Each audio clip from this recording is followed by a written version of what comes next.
किसी ने कहा बिना कलश के प्राण प्रतिष्ठा कैसे होगी, किसी ने कहा बिना कलश के प्राण प्रतिष्ठा कैसे होगी, किसी ने कहा जब चुनाव ही प्राण हो तो सोचो कौन सी प्रतिष्ठा दांव पे लगी होगी। लोग तो कुछ कहेंगे, लोगों का काम है कहना, आप जन की बात मत सुनना, सिर्फ मन की बात करना। फिर भी खुश थे हम, फिर भी खुश थे हम।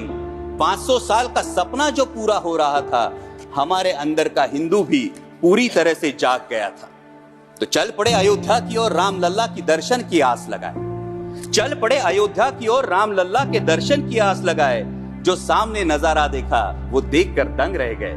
वो 3 मंजिलें, 400 खंबे, 32 सीढ़ियां, जय श्री राम का नारा लगाते हुए हम सीढ़ियां चढ़ने लगे। राम लल्ला से क्या गुहार लगाए ये सोचने लगे। पहली सीढ़ी पर याद आई महंगाई, पहली सीढ़ी पर याद आई महंगाई, दूसरी पर देश में बढ़ती बेरोजगारी, तीसरी पर पत्रकारिता की चरण चुंबकता, चौथी पर सेंट्रल एजेंसीज की संदिग्ध भूमिका। हर सीढ़ी पर कुछ न कुछ याद आ रहा था, हर सीढ़ी पर कुछ न कुछ याद आ रहा था। कहीं 15 लाख का जुमला, कहीं किसानों का आक्रोश था, कहीं महिला कुश्तीगिरों की वेदना थी, कहीं सालाना 2 करोड़ रोजगारों का वादा था, कहीं बढ़ती सांप्रदायिकता थी, तो कहीं चुनिंदा पूंजीपतियों पर मेहरबान हमारी सरकार का चेहरा था। इस वास्तविकता ने झंझोड़ने के बाद, इस वास्तविकता ने झंझोड़ने के बाद भी हम अंधभक्तों की तरह चलते गए। होश तो तब संभाला जब राम लल्ला के दर्शन हुए।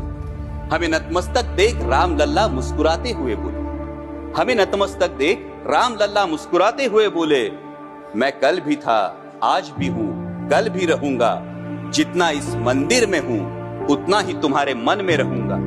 लेकिन याद रखना हमेशा, लेकिन याद रखना हमेशा, मैंने त्रेता युग में रामराज जलाया था, तुम कलयुग में जीते हो जहां संविधान ने गणराज जलाया है।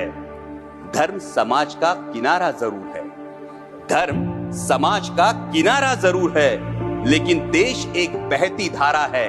किनारे को धारा के बीच में लाया तो प्रवाह अड़ जाता है, प्रगति के पथ से हट जाता है।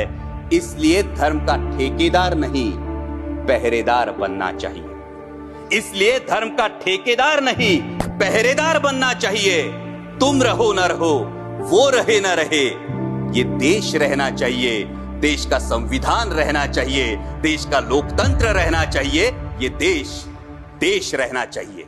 जय हिंद, धन्यवाद।